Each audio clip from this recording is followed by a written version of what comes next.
Dr. Bryan Ludwig and Dr. Jason Brown. Dr. Brown, Dr. Ludwig.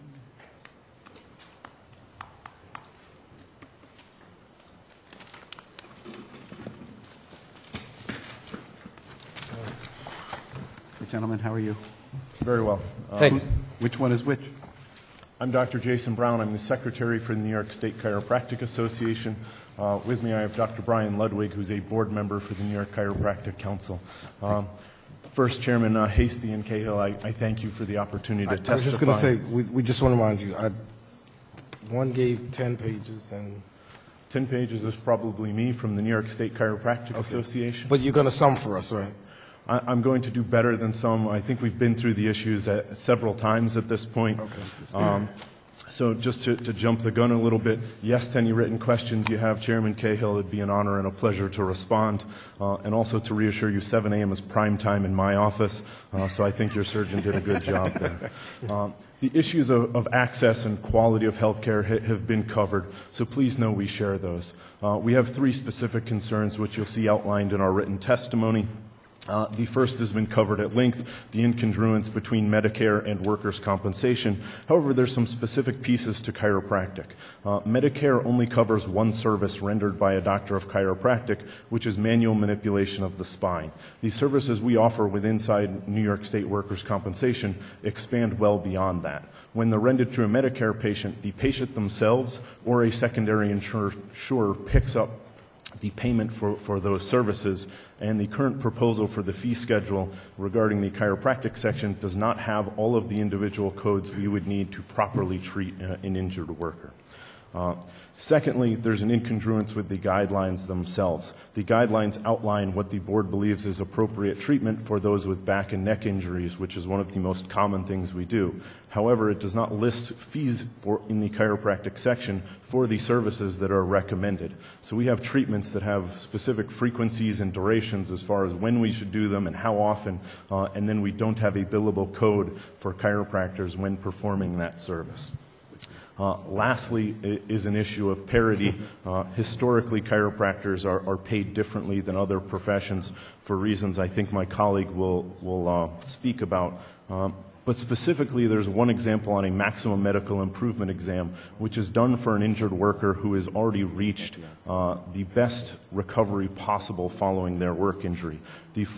The completion of this form requires a skilled examination in the office and then completion of a standard board form called the C4.3 form. The same exam and the same form has roughly $150 fee difference when rendered by a doctor of chiropractic compared to another authorized medical provider.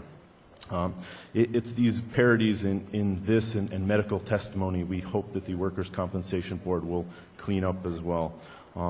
In general, if I can put our summation in a simple nutshell, we urge support for a system that allows all authorized workers' compensation providers to bill for all services they provide within their scope of practice as are recommended in the medical treatment guidelines. Thank you, Dr. Brown. As my colleague introduced me, my name is Dr. Bryan Ludwig. I'm a chiropractor. I've been in practice 18 years. I'm representing the New York Chiropractic Council. I also like to think I represent some of my patients who have been work comp patients. I can speak on to how the system was prior to the 2010 guidelines, how it changed after, how that changed access. Being district president for the council, speaking to a lot of chiropractors, how the fee changes then. A lot of chiropractors said, well, we're not going to take comp anymore. Some fees went down, access to other fees. We were allowed other fees at that point. I hope to speak, a lot of this summation, I hope to be stimulating questions from you, because I understand you've read my testimony. 16 years, we were paid a flat rate for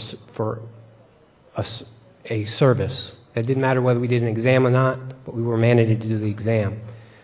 So that was way below standard fee. If we go to a Medicare plus 20, hey, we're one of the ones that might get a raise on that rate. However, Medicare and work comp is kind of like Italian dressing. They don't mix, oil and water. You know, if a Medicare patient sees me and they're like, oh, you know what, they're not going to pay anymore, and I inform them they're not going to pay anymore, I can still give quality care because that patient's going to pay me. Work comp system, if we want to give quality care, and some of the guidelines are rather vague, fee system, as my colleague said, okay, we can do this, but there's no fee for it. Well, how can we get paid? And then if it gets denied through the burdensome system, we got to say to the patient, sorry, I can't see you. You can't pay me.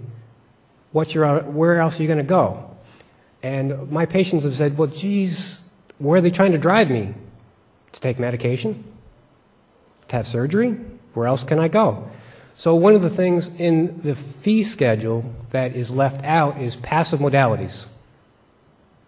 So if you hurt yourself and you need orthopedic care, okay, there's no fee in that transition to doing active care for having electric stim, for ice, heat, these things that might reduce pain without meds. And as you know, prescription meds, non-prescription meds lead to what, which lead to what, which leads to what? The epidemic we want to stop here, right? So historically, I hope you also talk to us about what chiropractors can do. We've been shown we reduce time back to work. We reduce rate of getting injured again. But historically, there's been this block to be able to get patients to come to us. I can tell you a patient calls my office, do you take comp? Because I already called everybody else in the county, and they said they no longer take it. So we would have loved to have been on the guidelines committee, and one of your questions, if not this, what? If we're not there to allow patients access by having our voice on that committee, then you know, for some reason it seems geared to not send patients to us. But as you can see in my testimony, we get people better quicker, and we save the system money when they do see us. Just really quickly, I want to say I've actually become a real believer in chiropractors. I never had to use one until, you know, I was in a car accident when I was about maybe 20 years old, and I found out that I have bone spurs on a couple of vertebrae, and it was one of the most painful things. I couldn't sleep, I couldn't lay down, and after the trips to the chiropractor, let me knock on wood, I haven't had any issues of the, you know, of the flare up. You're almost 24 now. And I'm almost 24 now, right? Something else my orthopedic doctor, you know, found and recommended me to a chiropractor. But how much of your business would you say is workers' comp? My business is about 1%. There are some practices that specialize and do a lot more. So I can speak to the practitioner that's a small practice of work comp that has a general and adjacent. Yeah, mine personally is about 6% or so. And what is the, again, for, you know, the time frame for people to get an appointment? I asked my staff that. Let's say what we're reimbursed for an adjustment is about $3 over my cost to do business, to provide an adjustment for care. I said to my staff, how much time more does it take you to bill a work comp patient as opposed to HMO, Medicare? And they said it's 90% of our billing is the 1% of the patients that we have. And we're most likely not to get paid by that. Okay. Thank you, gentlemen. I want to be clear before I make a joke. You were not invited to participate with the Workers' Comp Board in their... We asked to be, after they started to say, we're going to put out this document, we were invited to a discussion group for this fee schedule. For the medical treatment guidelines, there was a committee of which we were not on that committee. Okay, Am I correct? so we were talking about the medical treatment guidelines, but in terms of the fee schedule, you have been invited to a table to discuss? Yes. Okay, thank you. And it's not really a joke, it's just a comment, Dr. Brown, that like many chiropractors before you, when I've sit across from you, I notice that you have perfect posture. We try our best. I used to share an office floor with a chiropractor who used to come in and tell me I slump. I want to see if I understand what you gentlemen were talking about in terms of the kind of care you provide. And again, one more preface on that one. You say you cover about 6% comp, you cover about 1% comp. Do you know what percentage you're covering in no fault? No, I don't know that off the top of my head, but it would be less than workers' compensation in my office. Okay, so you're not doing much no fault or comp. Similar. Similar. However, I'm here But representing you might be some doing, people who have sizable... Where are your practices, by the way? I practice right here in the Capital Region. I'm in Cobblestone, New York. okay. And I'm sorry, you were about to say something? I am here representing many people who have significant no-fault populations in their practice and workers' compensation populations in their practice. If I can be personal for a minute, why don't you have more comp and no fault patients? I can think of better things to do with my day than paperwork. Same with you, Dr. Ludwig? Yes, I have some of the hair still on my head because I do not specialize in those cases. Okay. Yep. As far as the no fault, we really, really don't want the guidelines to apply. Yeah, I understand. Okay. The RBRVS includes, goes back to CPT codes, and the CPT codes cover a variety of different care. And if I'm understanding it based upon what counsel has just shown me, those codes are very broad, very general. And if I'm understanding your testimony, you're saying they don't cover the range of services that you provide. Is that correct? Not exactly correct. The services we provide do exist within CPT coding.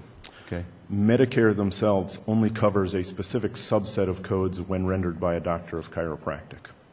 All of the other services we provide, while there's a CPT code for them, are billed to either the patient directly or billed to a secondary insurer. So while we provide them, we code them with a CPT code, and we get paid, the payment doesn't come from Medicare. Okay. So the challenge when we import this into workers' compensation is it looks to the Workers' Compensation Board like chiropractors are reimbursed for a select group of services within Medicare, where the reality is that Medicare may only reimburse a small set, but the larger set is routinely provided and reimbursed. So is it fair to summarize that the RBRVS does not work for chiropractic? I don't think it's so much that RVRVS doesn't work. I think it's that Medicare has specific policies that do not work. Got that. But we're basing, theoretically, the Workers' Comp Board is ready to go forward and base their new reimbursement on that Medicare fee schedule. Sure. The fee schedule itself has coverage for all of the codes which we would need to do our job and be paid for it. It's just the Medicare policy on which codes get paid for our specialty that's the issue. So there is a way that the Work Comp Board could make this work for chiropractors based on RVRVS. And then the other issue we have is all the other ones you've explored today as to whether or not that's the best thing to do here in New York. Sure, right, I got that. I can clarify. Yeah. If they reimburse us at the proposed rate, that would be an improvement on the biased low reimbursement that we've had. Right. Okay? What our concern is that they're going to say, Medicare only pays for this, therefore we're no longer going to pay for you for this. Right. Or that they're going to go back to, all right, we're going to pay this other health professional this higher fee, but we're going to continue to pay you at this lower fee, even though we get people better quicker, faster, save them money. I guess what I'm trying to get at, and just make sure that we're addressing it if it needs to be addressed, is are there services you provide that would not be reimbursed appropriately under the new proposed fee schedule? As it is written? As it is written. Yes, there are services that, if interpreted by an insurance company, it's written vaguely so that the guidelines, again, different documents, say we can do this service, the fee schedule doesn't mention that service, there's no fee. Our other concern is that same point with the no-fault system, we want to make sure, even though it might not be covered under the comp system, we want to make sure that fee is listed so that no fault's going to say, yes, here's our fee. Here's what I'm going to ask. I've already discussed it with our staff that the questions that we're going to be putting to some of the witnesses will include things that came up from today. And this is one of those subjects. And I'm going to ask if, in addition, if we have additional questions for you, if you would respond quickly and accurately and completely. But in addition to that, I might ask if we might call you specifically to consult on this issue so that we can formulate the appropriate question for the Workers' Comp Board to address this area. Absolutely. Please do. We live close, so we would be happy to do that. Thank you very much. If I can go back to the previous question yes. quickly, when you read the proposed document again, you'll see that there's a specific section that references chiropractic fees, and it limits the coding in there more so than other specialties. I saw that, yeah. Okay. Thank you. No, Thank you very much, Thank you. gentlemen.